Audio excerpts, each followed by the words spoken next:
Welcome dear students. हम लोग chapter 10 discuss कर रहे हैं, halo alkanes and halo arenes. Last की क्लासेस में हम लोगों ने classification, IUPAC nomenclature and preparation को स्टडी किया था। आज हम लोग फिजिकल प्रॉपर्टी और केमिकल प्रॉपर्टी को देखते हैं। सबसे फर्स्ट हम लोग स्टार्ट करते हैं फिजिकल स्टेट से। हमारे हेलो एल्केन्स के जो लोअर मेंबर्स होते हैं लाइक मिथाइल क्लोराइड और मिथाइल ब्रोमाइड, ये गैस के फॉर्म में मिलते हैं। और कुछ क्लोरोफ्लोरोकार्बन जो कि ओजोन गैस को डिप्लेट करने के लिए रिस्पॉन्सिबल होते हैं, ये भी हमें गैस के फॉर्म में ऑब्टेन्ड होते हैं। हायर मेंबर्स जो रहेंगे वो लिक्विड या सॉलिड के फॉर्म में मिलेंगे। अब हायर मेंबर से मैंने 2 एग्जाम्पल यहाँ लिए हैं, जैसे क्लोरोफॉर्म। यहाँ पे 3 क्लोराइड आयन से CCl4 में 4 क्लोराइड एटम्स होते हैं, 4 क्लोरीन एटम्स होते हैं।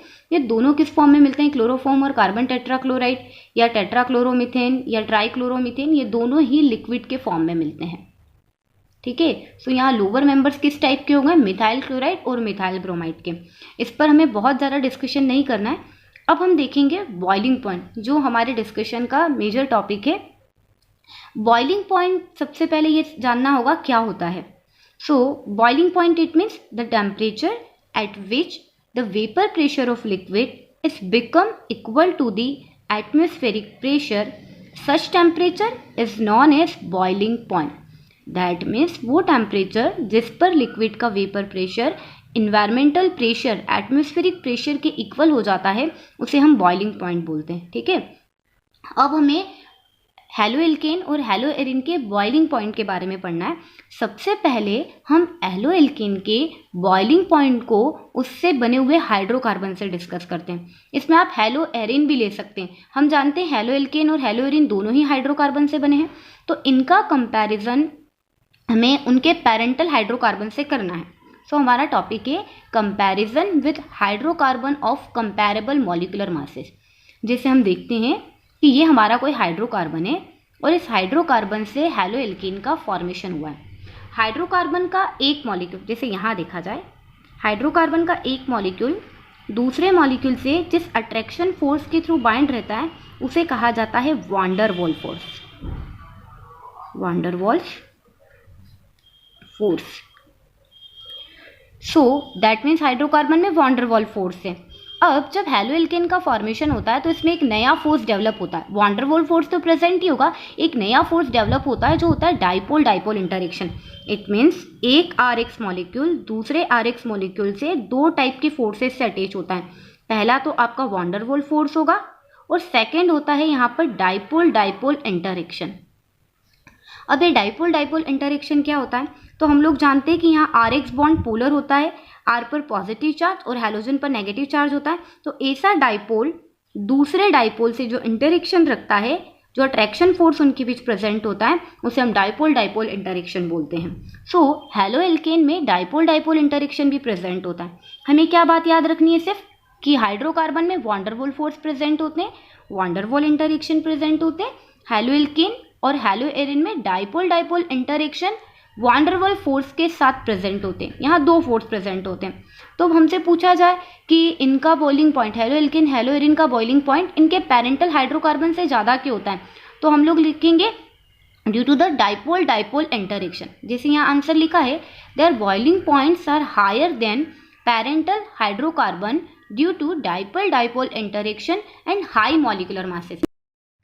अब हाई मॉलिक्यूलर मास कैसे यूज हो रहा है? ये देखते हैं। बॉइलिंग पॉइंट में कंसेप्ट होता है कि अगर कंपाउंड के मॉलिक्यूलर मास इंक्रीज होते हैं तो उनके बॉइलिंग पॉइंट भी इंक्रीज होते हैं। RH का मॉलिक्यूलर मास लो होगा कंपेयर टू दी RH। क्यों? क्योंकि यहाँ पर हैलोजन प्रेजेंट है और यहाँ हाइड्रोजन प्रेजेंट है। तो अंडरस्टूड है हैलोजन के मास हाइड्रोजन से ज़्यादा होते हैं, इसलिए RH का मास, हेलो एल्केन का मास हाइड्रोकार्बन से क्या होगा? ज़्यादा होगा। हाइड्रोकार्बन का मास ज़्यादा होने पर इनका इंटरेक्शन स्ट्रांग होता है, जिससे इनके बॉइलिंग पॉइंट क्या होते हैं? हाई होते हैं। हमने किसका कंसेप्ट यूज़ किया है? मॉलिक्यूलर मास वाला कंसेप्ट यूज़ किया है। इसके बाद हम लोग डिस्कस करते हैं boiling points of different alkyl halides. Different alkyl halides के बॉइलिंग पॉइंट को हमें कंपेयर करना है। तो हमारे बॉइलिंग पॉइंट के लिए 3 टर्म होती है। पहली होती है मॉलिक्यूलर मास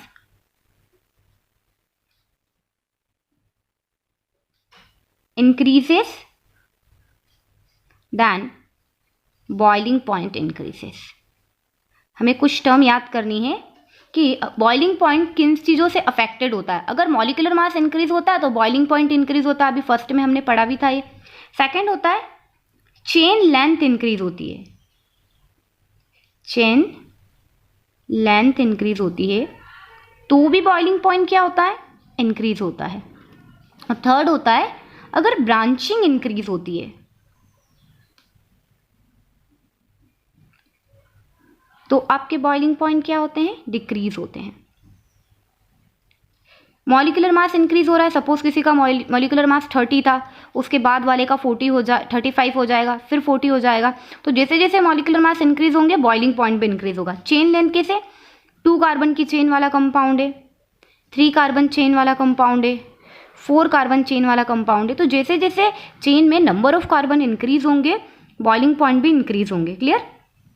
थर्ड है हमारे लिए ब्रांचिंग इंक्रीज होगी तो बॉइलिंग पॉइंट डिक्रीज होंगे।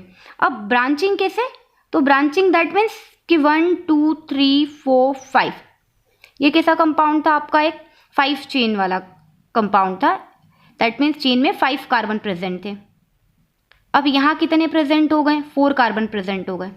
अब इसे देखते हैं जरा, इसमें कितने कार्बन प्रेजेंट हो गए, ओनली 3 कार्बन प्रेजेंट हो गए हैं।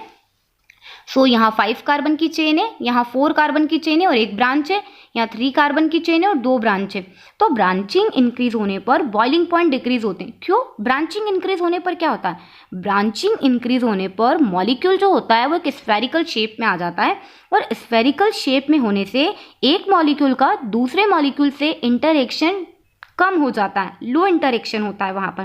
तो इंटरेक्शन वीक होने से आपके बॉइलिंग पॉइंट भी क्या हो जाएंगे, वीक हो जाएंगे। सो ब्रांचिंग इंक्रीज होने पर बॉइलिंग पॉइंट डिक्रीज होते हैं। अभी जो इंटरेक्शन फोर्सेस की हम बात कर रहे हैं क्या रोल प्ले करते हैं बॉइलिंग पॉइंट में। अगर किसी भी सब्सटेंस को हीट करना है, हमें किसी भी लिक्विड को बॉईल करना है, वेपर में कन्वर्ट करना है, तो सबसे पहले उसके मॉलिक्यूल के बीच जो बॉन्ड्स है उसको ब्रेक करना होगा। अगर ये बॉन्ड आसानी से ब्रेक हो जाते हैं तो मॉलिक्यूल फ्री रहते हैं और वो इजीली वेपर में कन्वर्ट हो जाते हैं। पर अगर ये बॉन्ड स्ट्रांग होते हैं तो हमें एक्स्ट्रा हीट रिक्वायर होती है उस बॉन्ड को ब्रेक करने के लिए। देन हमारे मॉलिक्यूल से एटम्स जो होते हैं वो वेपोराइज होते हैं।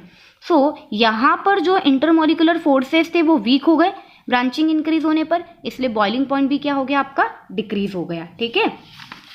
अब हम लोग इसी बॉइलिंग पॉइंट को थोड़ा सा डिस्कस करते हैं कुछ एग्जाम्पल के साथ में। जैसे आपको हमने दे दिया CH3Cl, फिर आपको मिला CH2Cl2, आपको मिला CHCl3 एंड CCl4। अब इन चारों कंपाउंड में हमें क्या देखने के लिए मिल रहा है, इन चारों कंपाउंड से पता चलता है कि मॉलिक्यूलर मासेस इंक्रीज हो रहे हैं ना। इसका मॉलिक्यूलर मास कम होगा, क्यों, क्योंकि सिर्फ 1 क्लोरीन है। इसका मॉलिक्यूलर मास और ज़्यादा होगा क्योंकि 2 क्लोरीन है। इसका मॉलिक्यूलर मास और ज़्यादा होगा क्योंकि 3 क्लोरीन है। इसका मॉलिक्यूलर मास और ज़्यादा होगा क्योंकि 4 क्लोरीन है। तो बॉइलिंग पॉइंट का ऑर्डर कैसा होगा, इस तरीके से। साथ में आप लोगों को इनके IUPAC नेम और जनरल नेम भी आना चाहिए, क्योंकि एग्जाम में जब क्वेश्चन हमसे पूछा जाता है तो कभी फॉर्मूला नहीं देते, हमें नेम देते हैं। जैसे इसका देंगे क्लोरोमीथेन, डाईक्लोरोमीथेन, ट्राईक्लोरोमीथेन या क्लोरोफॉर्म कहेंगे इसे। ये कार्बन टेट्राक्लोराइड या टेट्राक्लोरोमीथेन कहा जाएगा। ठीक है। तो एक ही टाइप के हैलोजन के नंबर इंक्रीज हो रहे हैं इसलिए बॉइलिंग पॉइंट इंक्रीज हो रहे हैं। ऐसा भी तो हो सकता है कि कोई कंपाउंड CH3Cl रखे, मतलब क्लोराइड रखे, हो सकता है कोई कंपाउंड ब्रोमाइड रखे, हो सकता है कोई कंपाउंड क्या रखे, आयोडाइड रखे। तो किसके बॉइलिंग पॉइंट ज़्यादा होंगे। और एक और देखते हैं कि हो सकता है कोई कंपाउंड क्या रखे, फ्लोराइड रखे, तो किसके बॉइलिंग पॉइंट ज़्यादा होंगे। इसमें भी क्या देखने के लिए मिल रहा है, हमें पता है कि जो एटॉमिक मास होते हैं किसी भी ग्रुप में अप टू डाउन जाने पर इंक्रीज होते हैं। और 17 ग्रुप का ऑर्डर देखें तो fluorine, chlorine, bromine, iodine group में अप टू डाउन जाने पर एटॉमिक मास इंक्रीज होते हैं, तो इनके मॉलिक्यूलर मास भी इंक्रीज होंगे। तो CH3I का मॉलिक्यूलर मास सबसे ज़्यादा होगा, इसका बॉइलिंग पॉइंट सबसे ज़्यादा, CH3Br का उससे कम और CH3Cl का उससे कम। दैट मीन्स क्या ऑर्डर निकल रहा है, सबसे कम बॉइलिंग पॉइंट किसके होते हैं, RF के, उससे ज़्यादा किसके होते हैं, RCl के, RCl से ज़्यादा किसके होते हैं, RBr के, और RBr से ज़्यादा बॉइलिंग पॉइंट किसके होते हैं, RI के होते हैं। क्लियर। सो ये बॉइलिंग पॉइंट का ऑर्डर होता है डिफरेंट टाइप के हेलोजन के लिए, और ये बॉइलिंग पॉइंट का ऑर्डर है सेम टाइप के हेलोजन के लिए। अगर सिमिलर टाइप का हेलोजन है और उसके नंबर कंटिन्यूस इंक्रीज हो रहे हैं तो बॉइलिंग पॉइंट इंक्रीज होंगे। तो ये तो बात हुई हमारे मॉलिक्यूलर मास इंक्रीज होने की। अब सेकंड हमारी क्या थी, चेन इंक्रीज होने वाली बात थी ना, चेन लेंथ इंक्रीज होती है। तो इसमें इसे देख लेते हैं, CH3Cl है, ये CH3 CH2Cl है, ये CH3 CH2 CH2 Cl है। देखो number of carbon continuous chain में इंक्रीज होने, CH3 CH2 CH2 CH2 Cl है। सो इस तरीके से बॉइलिंग पॉइंट क्या होते जाएंगे, इंक्रीज होते जाएंगे। अब हम लोग थर्ड एग्जाम्पल देखते हैं जो ब्रांचिंग को रिप्रेजेंट करेगा, CH3 CH2 CH2 CH3 CH2Cl है ना। ये क्या है हम लोगों का, क्लोरोब्यूटेन। अब हम क्या देख रहे हैं, CH3 CH2 CHCl CH3, ये क्या हो गया हम लोगों का, 2-क्लोरोब्यूटेन। अब थर्ड एग्जाम्पल देखते हैं, CH3 C CH3 C CH3 Cl, ये क्या हो गया आपका, 2-क्लोरो 2-मिथाइल प्रोपेन है ना। अब अगर इनका जनरल नेम क्या होगा, ये ब्यूटाइल क्लोराइड। इसका जनरल नेम क्या होगा बताओ, सेकेंडरी ब्यूटाइल दिख रहा है आपको, secondary butyl chloride. Okay, general name भी कुछ कंपाउंड्स के हमें याद होना चाहिए। ये क्या है, टर्शियरी ब्यूटाइल क्लोराइड। कभी इस तरीके से भी हमें क्वेश्चन पूछा जा सकता है, या तो ये नेम दे सकते हैं आप लोगों को, या ये ऊपर वाले नेम दे सकते हैं। अब ब्रांचिंग इंक्रीज होने पर बॉइलिंग पॉइंट क्या होते हैं, डिक्रीज होते हैं। तो सबसे लेस बॉइलिंग पॉइंट किसके होंगे, इनके, या इससे लेकर के चलते हैं। देखो 4 कार्बन की चेन है, यहाँ पर कार्बन कितने की चेन है, 4 कार्बन की चेन है, पर साथ में क्या है, ब्रांच है। यहाँ पर हम देख रहे हैं तो यहाँ पर भी क्या है, एक ब्रांच है। सो इसकी ब्रांच हमें ज़्यादा दिख रही है क्योंकि CH3 भी ब्रांच के फॉर्म में लग गया, और क्लोरीन टर्मिनल कार्बन पर नहीं लगते हुए कहाँ पे लगा हुआ, सेकंड कार्बन पर, दैट मीन्स ब्रांच के फॉर्म में। यहाँ पर भी क्या कंडीशन है कि अगर देखा जाए तो क्लोरीन सेकंड कार्बन पे लग गया। अब हमारी जो पूरी चेन सीधी नहीं बन पाई, जैसी इस तरीके से दिखाई दे रही है, ये पूरी नॉर्मल चेन है, ये नॉर्मल चेन नहीं बन पाई। तो जो नॉर्मल चेन वाले होंगे उनके बॉइलिंग पॉइंट ज़्यादा होंगे, 2-क्लोरोब्यूटेन का बॉइलिंग पॉइंट उससे कम होगा, और सबसे कम बॉइलिंग पॉइंट किसका होगा, 2-क्लोरो-2-मिथाइल ब्यूटेन या 2-क्लोरो-2-मिथाइल प्रोपेन या टर्शियरी ब्यूटाइल क्लोराइड का होगा। क्लियर। सो ये हम लोगों ने बॉइलिंग पॉइंट के बारे में डिस्कस किया। तीनों एग्जाम्पल आप लोगों को दिखाई दे रहे हैं कि कैसे नंबर ऑफ हैलोजन इंक्रीज होंगे तो बॉइलिंग पॉइंट इंक्रीज होंगे, कैसे टाइप ऑफ हैलोजन चेंज होंगे तो बॉइलिंग पॉइंट इंक्रीज होंगे। फिर हमने देखा कैसे चेन लेंथ इंक्रीज होने पर बॉइलिंग पॉइंट इंक्रीज होते हैं, और फिर हमने देखा ब्रांचिंग इंक्रीज होने पर बॉइलिंग पॉइंट क्या होते हैं, डिक्रीज होते हैं। अब बॉइलिंग पॉइंट के बाद हमारे पास नेक्स्ट टॉपिक जो आता है वो आती है सॉल्युबिलिटी। सॉल्युबिलिटी के बारे में बात करते हैं। अब solubility that means hello alkane halo Erin कहाँ सॉल्युबल होंगे। सो हमारे चैप्टर में हेलो एल्केन के बारे में बताया गया है, इसलिए हम हेलो एल्केन के बारे में डिस्कस करते हैं। हेलो एल्केन की सॉल्युबिलिटी के लिए कंसेप्ट है लाइक डिजॉल्व लाइक। ये एक्चुअली हेलो एल्केन के लिए नहीं होना चाहिए, ये सबके लिए ही होता है। सभी की सॉल्युबिलिटी के लिए यही कंसेप्ट होता है, like dissolve like. That means जो जैसा होता है वो उसी में डिजॉल्व होता है। हम लोगों ने 2 टाइप के सॉल्वेंट पढ़े, पोलर सॉल्वेंट और non polar solvent. Polar solvent जिसमें हमारा वाटर होता है, जिसमें केटायन और एनायन का फॉर्मेशन होता है एक्वस कंडीशन में। जैसे वाटर H+ और OH नेगेटिव कंटेन करता है तो वो हमारा पोलर सॉल्वेंट है। और नॉन पोलर सॉल्वेंट जो आयंस नहीं देते हैं अपनी लिक्विड कंडीशन में, अपनी एक्वस स्टेट में, सो वो क्या होते हैं, नॉन पोलर होते हैं। सो पोलर सब्सटेंस में डिजोल्व होते हैं, और नॉन पोलर सब्सटेंस में डिजोल्व होते हैं। जैसे सोडियम क्लोराइड है NaCl है, ये पोलर होता है। सो ये पोलर NaCl किस में सॉल्युबल होता है, वाटर में सॉल्युबल होता है। यहाँ हम लिख देते हैं एक्वस और यहाँ लिख देते हैं सॉलिड। क्यों, क्योंकि Na पॉजिटिव और Cl नेगेटिव आयन में डिसोसिएट हो जाता है, ये पोलर है। सो पोलर सब्सटेंस पोलर सॉल्वेंट में डिसॉल्व हो जाएंगे। सो एल्काइल हैलाइड तो पोलर होते हैं, बट वो वाटर में स्लाइटली मिसिबल होते हैं। क्यों, why alkyl halides are polar are immiscible with water. Alkyl halides polar है पर वाटर में इमिसिबल क्यों होते हैं, तो किसी भी सब्सटेंस की दूसरे सब्सटेंस में सॉल्युबिलिटी डिपेंड करती है उसके बॉन्ड फॉर्मेशन पर। जैसे हमारे हेलो एल्केन मॉलिक्यूल के बॉन्ड्स को हम क्या बोलते हैं, ए टाइप के बॉन्ड। एक हेलो एल्केन का मॉलिक्यूल ए से एक आरएक्स मॉलिक्यूल दूसरे आरएक्स मॉलिक्यूल के साथ में क्या है, अटैच है, तो ए टाइप का इंटरेक्शन है यहाँ पर।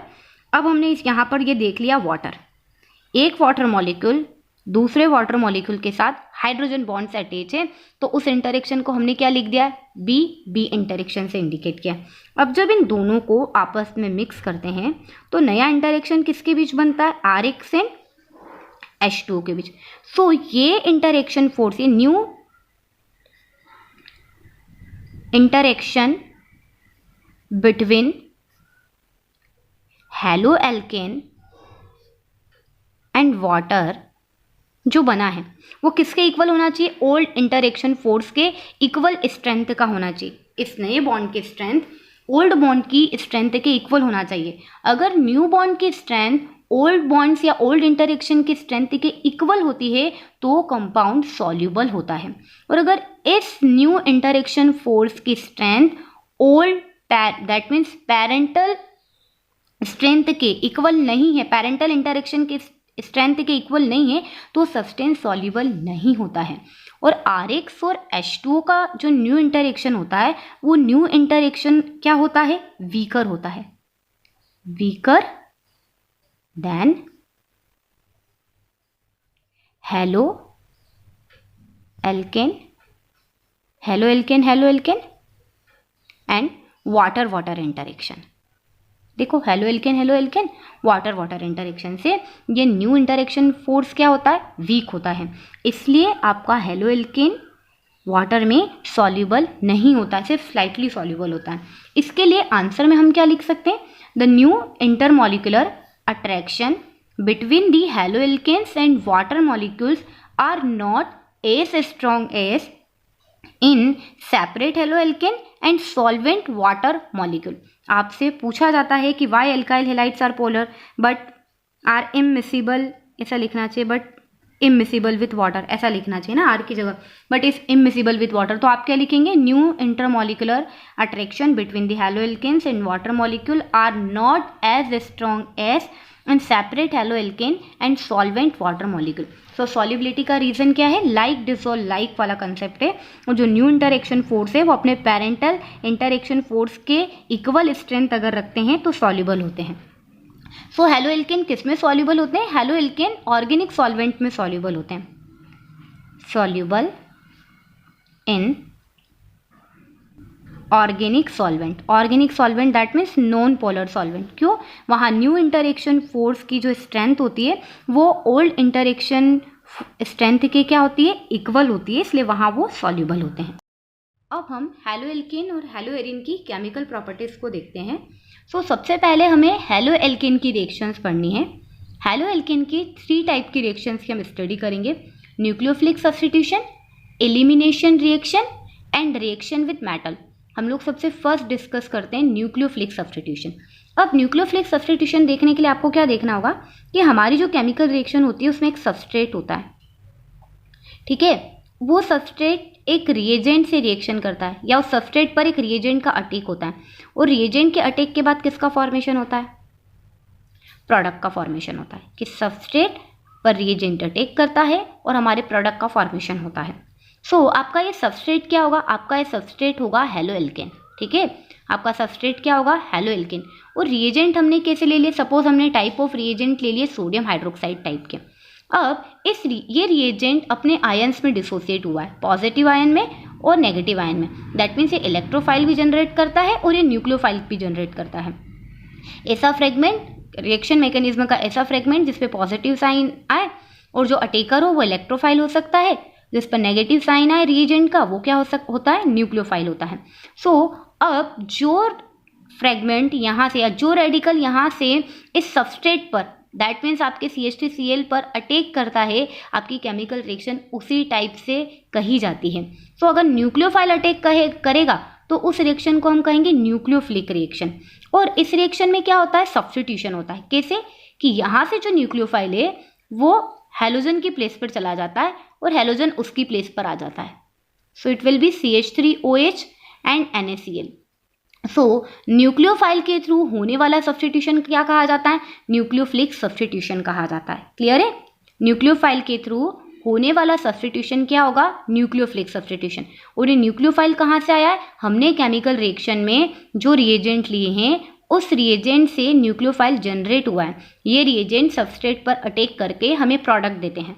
अब हमने एक रिएक्शन मैकेनिज्म का एग्जाम्पल लिया यहाँ पर कि ये हमारा न्यूक्लियोफाइल है और ये न्यूक्लियोफाइल हमारे हैलो एल्केन पर अटैक करता है। सो न्यूक्लियोफाइल हमेशा याद रखें कैसे आ रहा है, इस तरीके से आ रहा है। अब न्यूक्लियोफाइल अटैक करता है हैलोजन पर और हैलोजन को वहाँ से क्या करना होगा? वहाँ से जाना होगा। ठीक है। सो आपका क्या बन जाएगा? यहाँ पर आपका न्यूक्लियोफाइल लग जाएगा और यहाँ पर क्या हो जाएगा? आपका हैलोजन रिप्लेस हो जाएगा। सो ये क्या हो गया? आपका न्यूक्लियोफिलिक सब्स्टिट्यूशन हो गया। अब इस न्यूक्लियोफिलिक सब्स्टिट्यूशन में कुछ टाइप मैंने आप लोगों के लिए लिखे हुए हैं कि कितने टाइप के न्यूक्लियोफिलिक सब्स्टिट्यूशन हम लोग देख सकते हैं। तो ये पूरा चार्ट आपका बना हुआ है कि RX की कितने टाइप के रिएजेंट से रिएक्शन हो सकती है। सोडियम हाइड्रोक्साइड से, H2 रिएजेंट से, NOR से, दैट मीन्स ये होगा आपका सोडियम एल्कोक्साइड।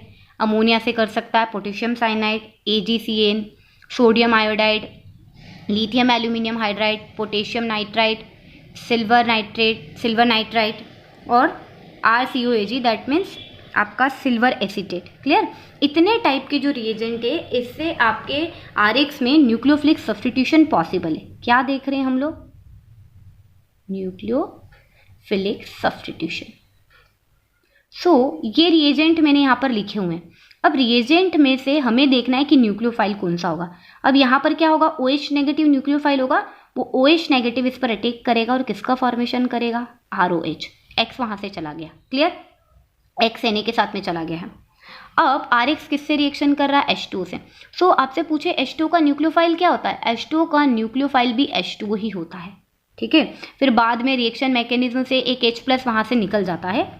अब क्या होगा? यहाँ पर आपकी नज़र में पूरा क्या बन जाना चाहिए? ऐसा पूरा का पूरा H2O उससे बाइंड हो जाना चाहिए, पर यहाँ पर पॉजिटिव साइन आ जाएगा और यहाँ से H को अपने इलेक्ट्रॉन देकर के क्या करना होगा? निकलना होगा।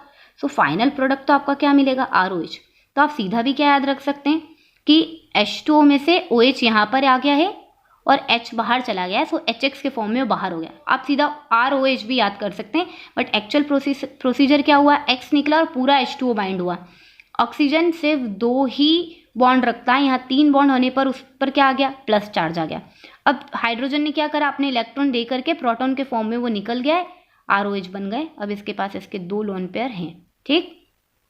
अब NaOR देखते हैं RX। इसका न्यूक्लियोफाइल होता है RO नेगेटिव। आप इस पर अटैच कर दो R और OR आप अटैच कर दो। किसका फॉर्मेशन हो गया? इसे ईथर बोलते हैं। क्लास 11th में हमने पढ़ा था।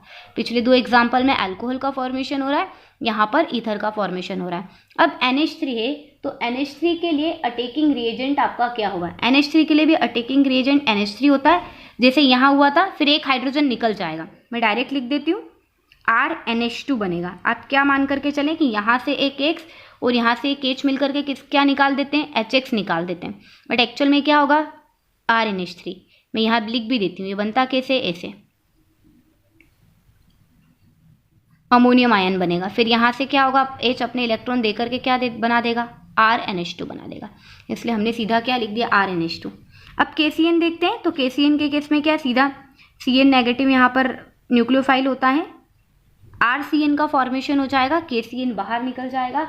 AgCN के केस में पूरा का पूरा न्यूक्लियोफाइल आपका क्या है? पूरा AgCN ही आपका न्यूक्लियोफाइल होता है। यहाँ पर रिएक्शन में आइसोसाइनाइड बनता है। डिफरेंस याद रखें, KCN है तो साइनाइड बनेगा और अगर AgCN है तो आइसोसाइनाइड बनेगा। अब सोडियम आयोडाइड के साथ रिएक्शन है तो बहुत इजी है। सोडियम आयोडाइड में आपका I नेगेटिव जो होता है वो क्या होता है? न्यूक्लियोफाइल होता है, RI का फॉर्मेशन हो जाएगा। ठीक है। लिथियम एल्यूमिनियम हाइड्राइड देख रहे हैं, so lithium aluminium hydride reducing agent होते हैं। क्या होते हैं ये? Reducing agent. और ये क्या प्रोवाइड करते हैं? ये H हाइड्रोजन प्रोवाइड करते हैं। सो इसका न्यूक्लियोफाइल क्या होगा? H। तो किसका फॉर्मेशन होगा? इट मीन्स RH का फॉर्मेशन होगा, हाइड्रोकार्बन बनेंगे और X वहाँ से निकल जाएगा। अब ये KNO2 और AgNO2 इसकी तरीके से हैं बिल्कुल। पर जब पोटेशियम नाइट्राइट से रिएक्शन करता है तो आपका प्रोडक्ट बनता है RONO, ठीक है। और जब AgNO2 से रिएक्शन करता है तो आपका प्रोडक्ट क्या बनता है, RNO2 बनता है। क्लियर। अब लास्ट है आपका RCOAG।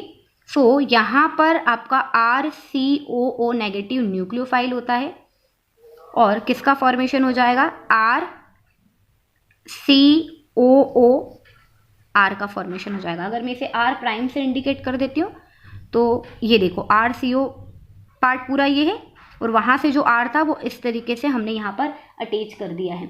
अब इन दोनों की न्यूक्लियोफाइल मैंने आपको नहीं बताए, तो इन दोनों के न्यूक्लियोफाइल देख लेते हैं। KNO2 का न्यूक्लियोफाइल होता है ONO, इसका न्यूक्लियोफाइल ये होता है ONO नेगेटिव।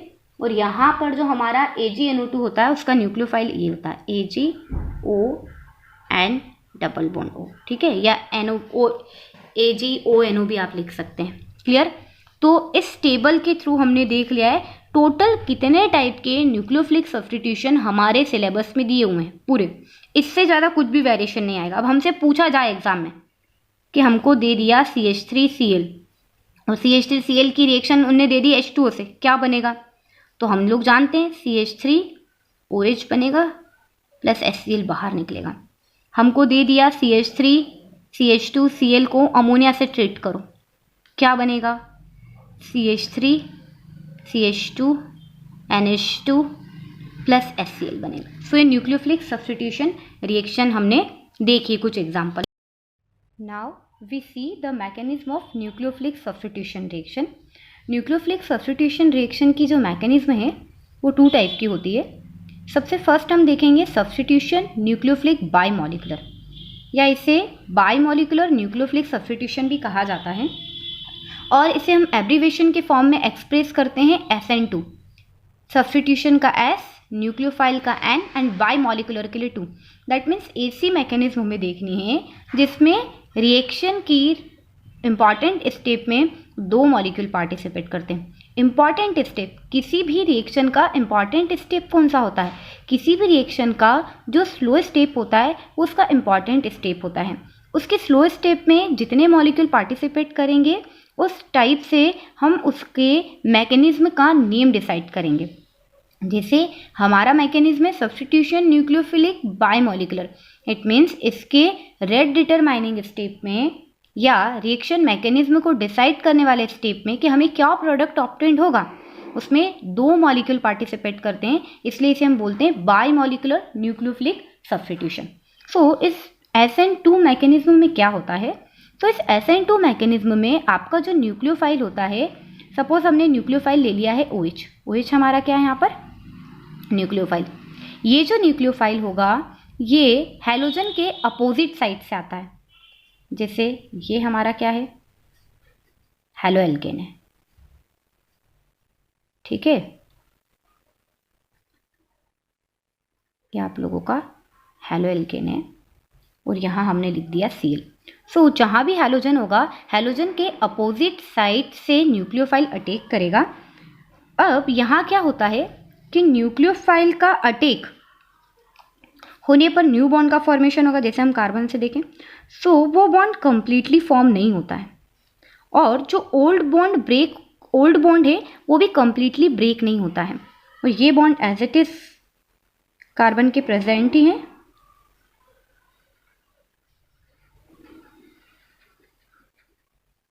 ठीक है, सो हम क्या देख रहे हैं कि एक ऐसी स्टेट बनी है जिसमें अटैकिंग न्यूक्लियोफाइल भी अटैच है और जो क्लोराइड ग्रुप है, जो हैलोजन है, वो भी अटैच है।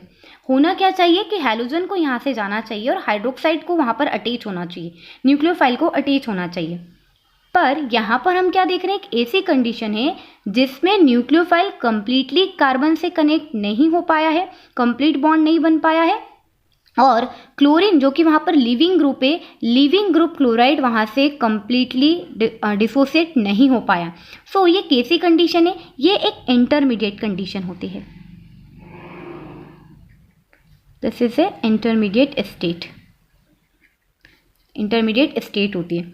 फिर क्या होगा यहाँ पर इस तरीके से फिर फाइनली बॉन्ड ब्रेक होंगे, कुछ ही टाइम के लिए आपको मिलेगी और इस तरीके से आपका मॉलिक्यूल का फॉर्मेशन हो जाएगा।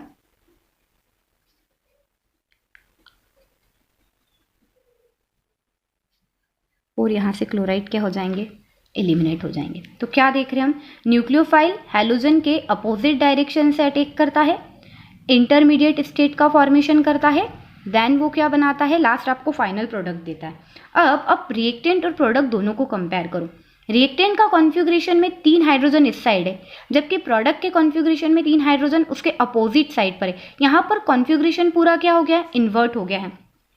ये किस तरीके से, अगर हम देखते हैं कि इस डायरेक्शन से, ये हमारा अम्ब्रेला है, इससे आप क्या समझे, अम्ब्रेला की तरह समझे। अगर इस डायरेक्शन से हवा आती है तो अम्ब्रेला क्या हो जाता है, अपना डायरेक्शन चेंज कर लेता है, अम्ब्रेला पलट जाता है।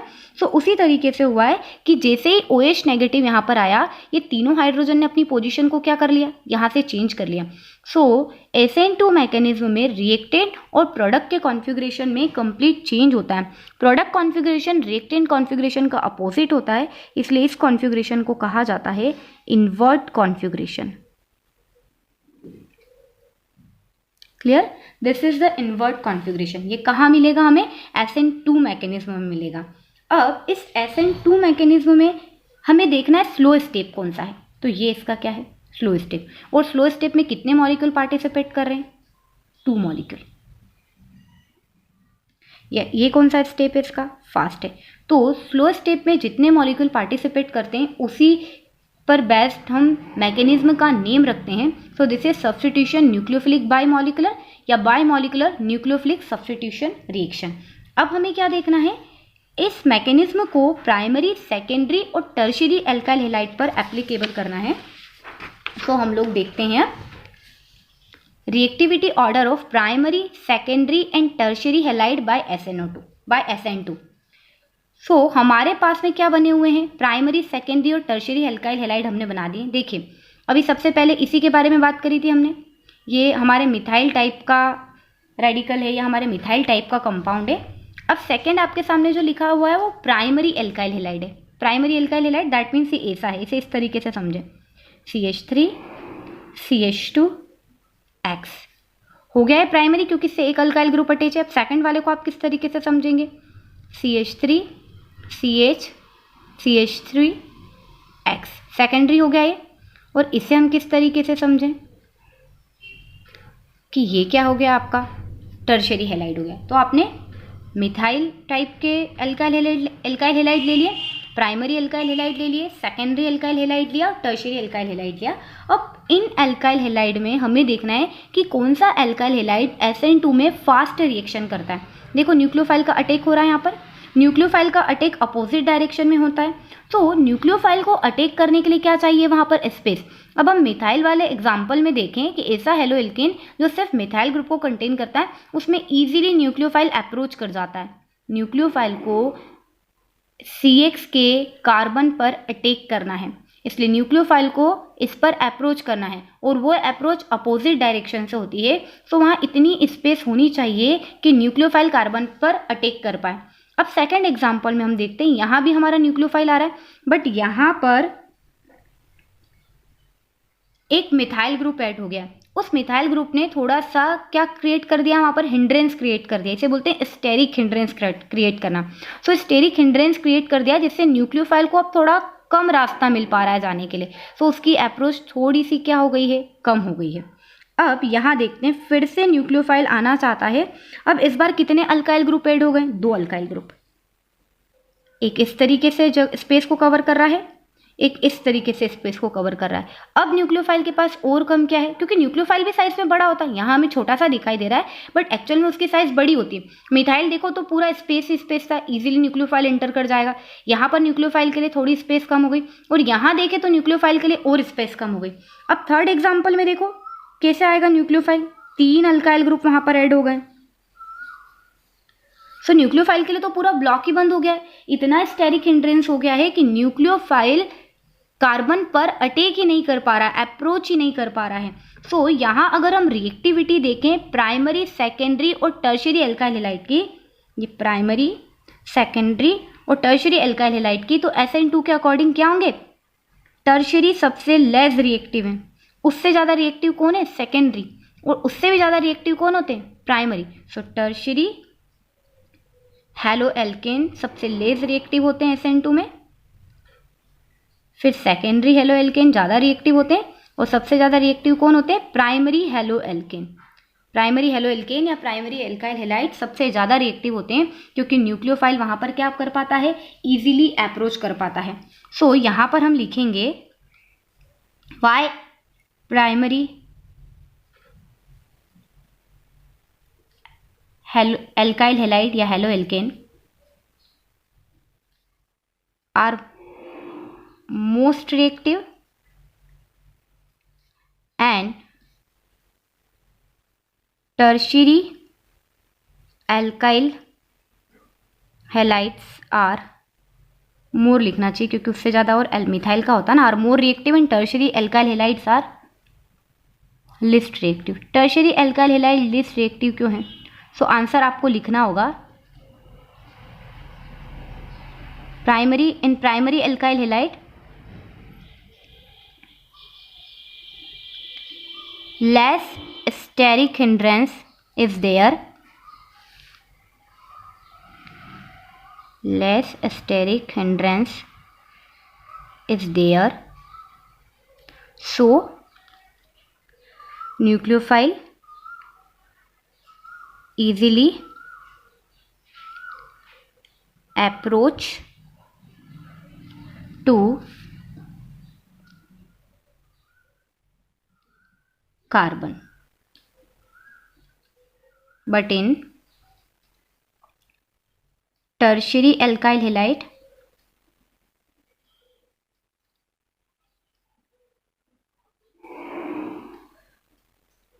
more steric hindrance is there due to bulky alkyl group, due to bulky alkyl group, so nucleophile cannot attack easily। Clear?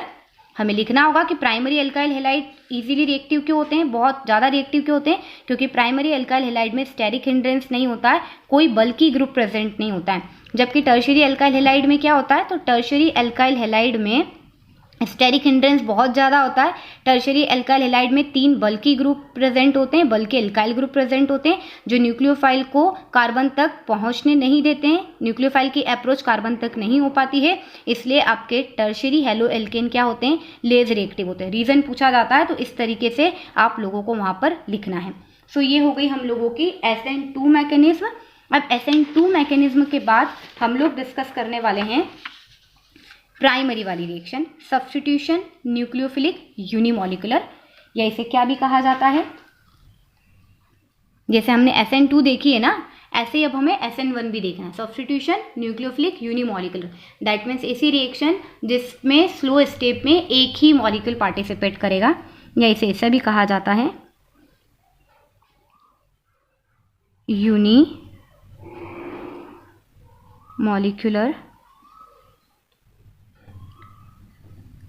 Nucleophilic substitution. ठीक है, इसे SN1 को इस तरीके से भी लिख सकते हैं। अब इस मैकेनिज्म में क्या होता है? यूनिमोलिकुलर, दैट मीन्स एक ही मॉलिक्यूल पार्टिसिपेट करेगा। जनरली ये रिएक्शन मैकेनिज्म किस में होती है? In protic solvent, that means water type के सॉल्वेंट में होने वाली जो मैकेनिज्म होती है वो SN1 को फॉलो करती है। इसमें क्या होता है? इसमें हम लेते हैं टर्शरी हेलो एल्केन, ये इस तरीके से यहाँ हमने Br ले लिया।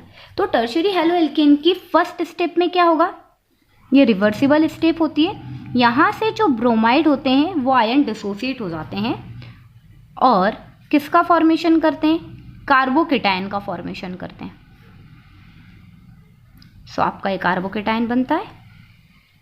अब इसमें सेकेंड स्टेप में कार्बोकेटायन पर न्यूक्लियोफाइल का अटैक होता है। इस तरीके से न्यूक्लियोफाइल उस पर अटैक करेगा, है ना। ये स्टेप आपकी क्या रहेगी? फास्ट, वो आपकी स्टेप फर्स्ट थी, ऐसा भी लिख सकते हैं, स्टेप फर्स्ट स्टेप सेकेंड। किसका फॉर्मेशन हो जाएगा? ये आपके सब्स्टिट्यूशन प्रोडक्ट का फॉर्मेशन हो जाएगा। सो SN1 मैकेनिज्म में हमने क्या देखा, जहाँ SN2 में स्लो स्टेप में 2 मॉलिक्यूल पार्टिसिपेट करते हैं, तो SN1 में स्लो स्टेप में 1 ही मॉलिक्यूल पार्टिसिपेट करता है। और इसमें किसका फॉर्मेशन होता है, कार्बोकेटाइन का फॉर्मेशन होता है, जबकि उसमें क्या बना था, पहले इंटरमीडिएट बना था और इंटरमीडिएट के ब्रेक होने पर प्रोडक्ट मिल रहे थे। यहाँ कार्बोकेटाइन बनता है, कार्बोकेटाइन पर फिर न्यूक्लियोफाइल का अटैक होता है और फिर हमें किसका फॉर्मेशन होता है, यहाँ पर क्या मिलता है, हमें प्रोडक्ट मिलता है। अब यहाँ पर हमें रिएक्टिविटी ऑर्डर देखना है, reactivity order of hello alkane and hello Erin in SN1 mechanism. SN1 mechanism का ऑर्डर क्या होता है, तो इसका ऑर्डर अगर हमें SN2 आता है ना, तो हमें SN1 भी आता है, because SN1 is opposite of SN2।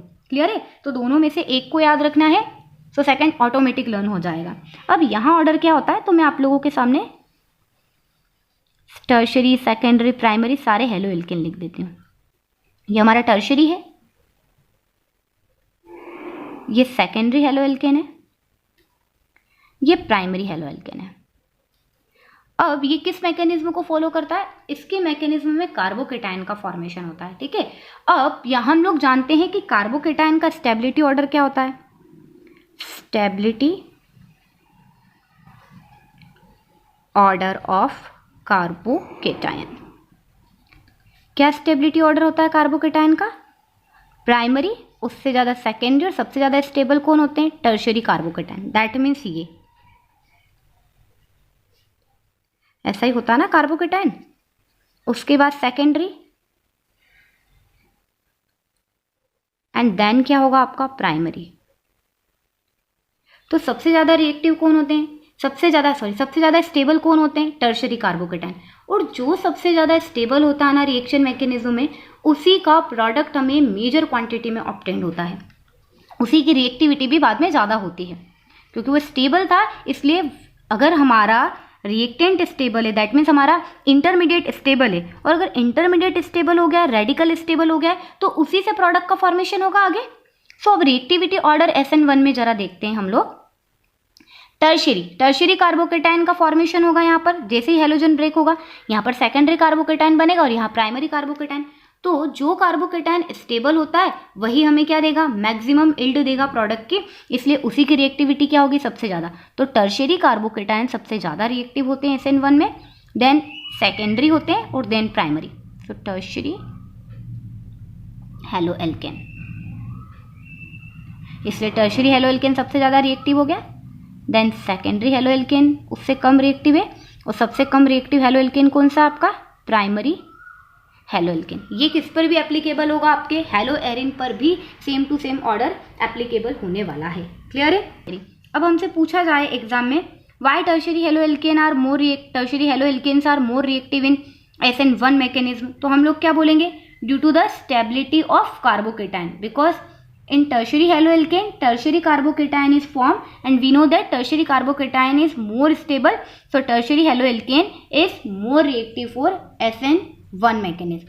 अब पूछ लिया जाए कंपैरिजन करके कि SN1 मैकेनिज्म में टर्शियरी हेलोएल्केन प्राइमरी हेलोएल्केन से ज़्यादा रिएक्टिव क्यों है, तो उसके लिए हम क्या लिखेंगे, due to the stability of carbocation. आप रीज़न क्या देंगे, स्टेबिलिटी ऑफ कार्बोकेटाइन। तो टर्शरी में टर्शरी कार्बोकेटाइन बनता है, टर्शरी कार्बोकेटाइन ज़्यादा स्टेबल होते हैं, इसलिए वो SN1 मैकेनिज्म में ज़्यादा रिएक्टिव है, जबकि प्राइमरी हेलोएल्केन में प्राइमरी कार्बोकेटाइन मिलेगा जिसकी स्टेबिलिटी लेस होती है, सो लेस स्टेबल होने से उसकी रिएक्टिविटी क्या हो गई है, SN1 के अकॉर्डिंग कम हो गई है। अब हमें SN1 मैकेनिज्म देखनी है एलाइलिक और बेंजाइलिक हैलाइड में। So allylic halide more reactive towards SN1 reaction. Allylic halide जो होते हैं वो SN1 रिएक्शन के लिए ज़्यादा रिएक्टिव होते हैं। कैसे कि जैसे ये हमारा कोई एलाइलिक हैलाइड है, CH2 double bond CH CH2 Cl। अब यहाँ से जैसे ही Cl जाता है कार्बोकेटाइन का फॉर्मेशन होगा, ठीक है, देन ये कार्बोकेटाइन क्या करेगा, रेजोनेंस शो करेगा। सो ये हमसे पूछा जाए कि SN2 मैकेनिज्म से इसकी केमिकल रिएक्शन होगी कि SN1 से, तो इसकी रिएक्शन होगी SN1 से। एलाइलिक हैलाइड SN1 को प्रिफर करते हैं। अब यहाँ पर कैसे होगा आपका रेजोनेंस, देखिए इस तरीके से बॉन्ड यहाँ चले गए हैं, सो आपके क्या बन गए, CH2 positive CH double bond CH2, ठीक है। अब अगर फिर से ये वाला बॉन्ड कहाँ चला जाए, यहाँ, तो फिर से हमें क्या मिल जाएगा, ये। तो दोनों फॉर्म, फर्स्ट और सेकंड फॉर्म, एक दूसरे में क्या होते रहते हैं, इंटर कन्वर्टेबल होते हैं। सो एलाइलिक हैलाइड के लिए हमने केस पढ़ा है कि वो SN1 रिएक्शन के लिए रिएक्टिव होते हैं। ऐसे ही हमारे जो बेंजाइलिक हैलाइड्स होते हैं, benzylic halides are also more reactive towards SN1 reaction. ये भी SN1 रिएक्शन के लिए एक्टिव होते हैं। अब हम एक बेंजाइलिक हैलाइड लेते हैं कि आपका बेंजाइलिक हैलाइड है, ठीक है। अब इस बेंजाइलिक हैलाइड में क्या हो गया, डिसोसिएशन हो गया, कार्बोकेटाइन का फॉर्मेशन देख लेते हैं। बॉन्ड ब्रेक हो गए और ये क्या बन गया आपका, कार्बोकेटाइन। अब ये जो कार्बोकेटाइन बनेगा, ये कार्बोकेटाइन रेजोनेंस शो करेगा। हम जानते हैं बॉन्ड इस तरीके से शिफ्ट हो सकते हैं।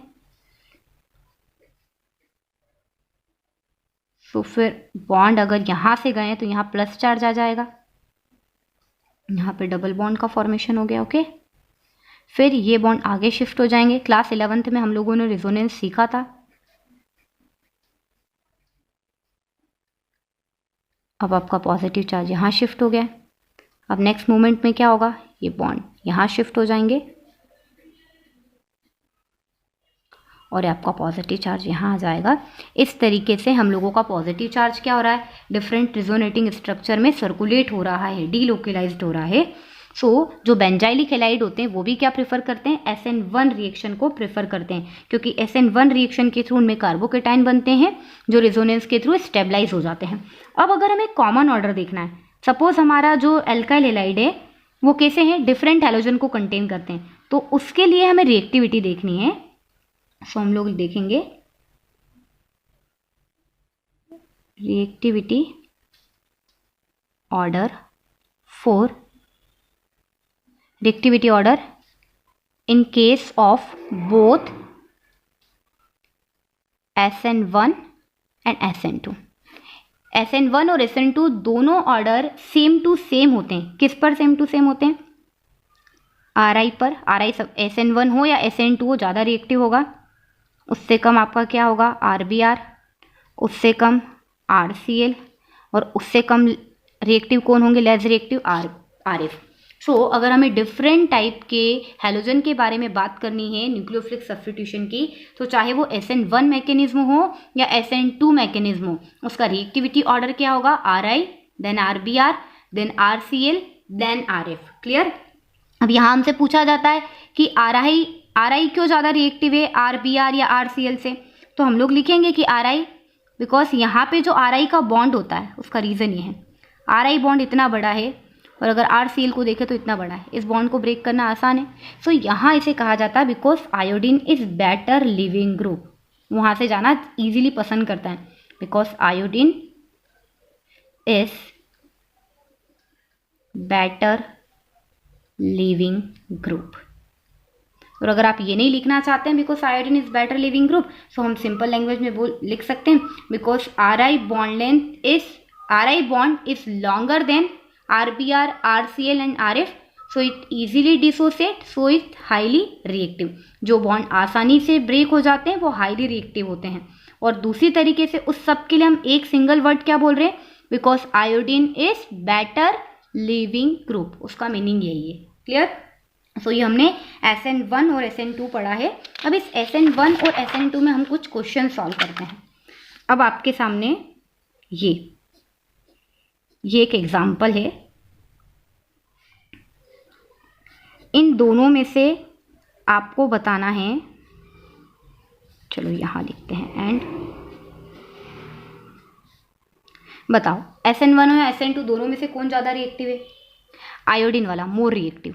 क्यों, because iodine is better leaving group because of its larger size, it's bond is easily dissociate, so it is more reactive. Clear?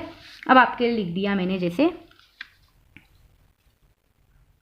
अब हम थोड़ा एक बेंजीन वाला एग्जांपल देख लेते हैं, या बेंजीन के पहले एक थोड़ा सिंपल वाला देखते हैं। ये ले लिया सपोज हमने CH2Cl एंड अब इसमें आइडेंटिफाई करना है किसके लिए निकालना है, हमें SN2 के लिए निकालना है। तो SN2 का ऑर्डर हम जानते हैं, सबसे लेस रिएक्टिव टर्शरी, उससे ज़्यादा सेकेंडरी, और सबसे ज़्यादा रिएक्टिव कौन होता है, प्राइमरी। तो प्राइमरी वाला कौन है आप इसमें ढूंढ लो, उसकी रिएक्टिविटी ज़्यादा होगी। तो देखो यहाँ पर जो हेलोजन है ना, वो डायरेक्ट किससे अटैच हो रहा है, कार्बन से अटैच हो रहा है। डायरेक्ट कार्बन से अटैच होने के कारण उस पहले ये भी देख लेते हैं कि वो कितने हाइड्रोजन से अटैच है। तो देखो 2 हाइड्रोजन से अटैच है, ये प्राइमरी है। जबकि यहाँ पर हेलोजन जिस कार्बन से अटैच है उससे 2 कार्बन और अटैच है, तो ये कैसा हो गया आपका, सेकेंडरी हो गया है, और ये प्राइमरी हो गया है। तो फर्स्ट वाला आपके लिए क्या होगा, मोर रिएक्टिव होगा SN2 मैकेनिज्म में। ठीक है, अब 1-2 एग्जाम्पल और देखते हैं जिससे हमारा ये टॉपिक और क्लियर हो जाए हमारे लिए। अब जैसे हमने एक ले लिया एग्जाम्पल, एग्जाम में इस तरीके से पूछा जाता है 2 ब्रोमो 2 मिथाइल ब्यूटेन, फिर हमारे लिए लिखा है 1 ब्रोमो ब्यूटेन, फिर हमारे लिए है 2 ब्रोमो ब्यूटेन। सो अब आपको बताना है ये ऑर्डर किसके अकॉर्डिंग निकालना है, हमें SN2 के अकॉर्डिंग ऑर्डर अरेंज कीजिए। That means tertiary, secondary, primary, increasing order arrange करना। आपको क्या करना है, इंक्रीजिंग ऑर्डर के अकॉर्डिंग अरेंज करिए आप। तो चलिए इंक्रीजिंग ऑर्डर के अकॉर्डिंग अरेंज करने के पहले इनकी स्ट्रक्चर बना लो। 2 ब्रोमो 2 मिथाइल ब्यूटेन, तो देखो इस तरीके से ब्यूटेन कर लेना है, 2 पर ब्रोमो लगा लेना है, 2 पर मिथाइल लगा लेना है। ठीक है, सो ये किस तरीके का एल्काइल हैलाइड है, टर्शरी दिख रहा है हमें, देखो 1 2 3। अब 1 ब्रोमो ब्यूटेन, 1 2 3 4 ब्रोमो लगा हुआ, मतलब सब पर इस तरीके से हाइड्रोजन होंगे। ये कैसा है, प्राइमरी है। अब 2 ब्रोमो ब्यूटेन देखते हैं, 1 2 3 4, 2 पर ब्रोमो लगा हुआ है, ये कैसा है, सेकेंडरी है। तो बताओ सबसे लेस रिएक्टिव कौन होगा, टर्शरी सबसे लेस रिएक्टिव होगा। सो हम लोग क्या लिख देंगे, 2 ब्रोमो 2 मिथाइल ब्यूटेन। इससे ज़्यादा रिएक्टिविटी किसकी है, ये सेकेंडरी आपका, ये टर्शरी था, ये प्राइमरी, ये सेकेंडरी है। तो फिर आप लिख देना 2 ब्रोमो ब्यूटेन। इससे ज़्यादा रिएक्टिव कौन है, 1 ब्रोमो ब्यूटेन, तो आप लिख दो 1 ब्रोमो ब्यूटेन। ठीक है, ये हमने क्या देख लिया है, क्वेश्चन सॉल्व करके देख लिया है। अब एक एग्जांपल हम किसका लेते हैं, बेंजीन रिंग वाला सिस्टम ले लेते हैं जिससे हम समझ पाए। तो अब आपके पास में लिखा हुआ है C6H5CH2Br इस तरीके से, फिर आपके पास C6H5CH C6H5Br, देन है आपके पास C6H5CH CH3Br, देन है आपके पास C6H5C CH3 C6H5Br। ठीक है, ये 4 टाइप के कंपाउंड्स आपके पास में हैं, और इसे भी आपको किसके अकॉर्डिंग अरेंज करना है, SN2, और इंक्रीजिंग ऑर्डर मतलब इस टाइप के ऑर्डर में अरेंज करना है। तो पहले किसको लिखोगे, टर्शरी, फिर सेकेंडरी, और फिर किसको लिखोगे, प्राइमरी को लिखोगे। तो पहले हम आइडेंटिफाई करें कौन सा प्राइमरी, कौन सा सेकेंडरी और कौन सा टर्शरी। मैं जरा सबकी स्ट्रक्चर बना लेती हूँ। ये क्या है, C6H5 मतलब बेंजीन रिंग, इस पर CH2 अटैच है और ये Br है। ठीक है, थोड़ा इजी हो गया। अब यहाँ पे 2 C6H5 है, तो यहाँ जो ब्रैकेट में लिखे होते हैं ना, ब्रैकेट में अगर कुछ भी लिखा है दैट मीन्स वो ब्रांच और सब्सटीट्यूट्स होता है। सो हम किससे स्टार्ट करेंगे, देखो इससे, C6H5, उससे क्या अटैच है, CH। ये C6H5 भी किससे अटैच है, इस कार्बन से। देखो ना, इस कार्बन की वैलेंसी क्या कंप्लीट हो रही है, क्या एक हाइड्रोजन इससे अटैच है, इस तरफ एक तरफ C6H5 है, इस तरफ C6H5 है। क्लियर। सो एक और C6H5 रिंग आप इससे अटैच कर दो, ये हमने अटैच कर दी। और एक और क्या अटैच है इससे, डायरेक्ट Br, क्योंकि हम हेलो एल्केन पढ़ रहे हैं तो कार्बन और हेलोजन बॉन्ड तो डायरेक्ट होना चाहिए। सो ये आपके इसके स्ट्रक्चर हो गया। थर्ड है, अब ये क्या C6H5 था, CH है, इससे क्या अटैच है CH3 और फिर क्या अटैच है Br। अब नेक्स्ट देखते हैं, इसमें क्या अटैच है C6H5 से सिर्फ कार्बन है। देखो क्या है इस बार सिर्फ कार्बन, और 3 सब्स्टिट्यूएंट अटैच है इस कार्बन से। एक C6H5 लगा दिया आपने, एक CH3 लगा दिया, एक और क्या है आपके पास में C6H5 है और एक क्या अटैच है यहाँ पर Br। तो अब देखो जरा सबसे छोटा कंपाउंड कौन सा है या सबसे बड़ा कौन सा है। देखें तो ये सबसे छोटा है, और उसके बाद एक देख रहे हैं जो 2 बेंजीन रिंग कंटेन कर रहा है, एक देख रहे हैं जो 1 बेंजीन रिंग और 1 मिथाइल ग्रुप कंटेन कर रहा है, एक देख रहे हैं जो 2 बेंजीन रिंग और 1 मिथाइल ग्रुप कंटेन कर रहा है। तो इसमें सबसे ज्यादा बल्की ग्रुप किसमें प्रेजेंट है, देखो इसमें प्रेजेंट है 2 बल्की ग्रुप है और 1 मिथाइल ग्रुप है। उसके बाद इसे देखो 2 बल्की ग्रुप है, फिर इसे देखो इसमें 1 मिथाइल ग्रुप है और इसमें 1 भी नहीं है। तो सबसे पहले आप किसको लिख दोगे, इस वाले कंपाउंड को। दैट मीन्स मैं क्या लिख दूंगी C6H5C CH3 C6H5Br SN2 में सबसे कम रिएक्टिव होता है। उसके बाद कौन होगा, ये वाला complex C6 compound C6H5 CH C6H5Br। फिर इससे ज़्यादा रिएक्टिव कौन होगा, ये वाला C6H5CH CH3Br। और सबसे ज़्यादा रिएक्टिव कौन होगा, ये वाला C6H5CH2Br। ठीक है, ये सब SN2 के अकॉर्डिंग हमने किया। अब अगर मैं इसको SN1 के लिए पूछती तो आप क्या करते, SN1 में ये क्या है सबसे ज़्यादा रिएक्टिव, उसके बाद फिर ये और ये, पूरा कॉन्फ़िगरेशन क्या हो जाता आपका, पलट जाता। अब ये था हमारा किसके अकॉर्डिंग, SN2। अगर SN1 के अकॉर्डिंग लिखना होगा तो ये क्या है सबसे वीक है, क्योंकि ये प्राइमरी टाइप का C6H5CH2Br। उससे ज़्यादा रिएक्टिव कौन होगा, ये C6H5CH CH3Br। पूरा ऑर्डर चेंज हो जाएगा। उससे ज़्यादा कौन होगा, फिर ये वाला C6H5CH C6H5Br। और सबसे ज़्यादा रिएक्टिव कौन होगा आपका, ये वाला C6H5C CH3 C6H5Br। क्लियर है हमारे लिए। सो SN2 होता है टर्शरी, देन उससे ज़्यादा रिएक्टिव सेकेंडरी, देन उससे ज़्यादा रिएक्टिव प्राइमरी। और SN1 क्या होता है आपका, SN1 इसका अपोजिट होता है, सबसे लेस रिएक्टिव प्राइमरी, उससे ज़्यादा रिएक्टिव सेकेंडरी, और सबसे ज़्यादा रिएक्टिव कौन होते हैं, टर्शरी। इसमें क्या आंसर देना है, रीज़न पूछते हैं कि टर्शरी क्यों स्टेबल है, तो हम लिखेंगे हाई स्टेबिलिटी ऑफ कार्बोकेटायन। और इसमें पूछते हैं तो इसमें क्या लिखेंगे, presence of bulky group. Bulky group की प्रेजेंस से रिएक्टिविटी डिक्रीज हो जाती है। यहाँ पर कार्बोकेटायन जितना बड़ा होगा स्टेबिलिटी उतनी ज़्यादा हो जाएगी, और जिस कार्बोकेटायन की स्टेबिलिटी ज़्यादा होगी उसी के एल्काइल हैलाइड की रिएक्टिविटी भी ज़्यादा होगी। ठीक है, तो ये SN1 और SN2 टॉपिक हमने पूरा कंप्लीट कर लिया है by the solution of example. अब नेक्स्ट क्लास में हम लोग SN1 और SN2 का स्टीरियोकेमिकल एस्पेक्ट्स पढ़ेंगे। Clear, okay.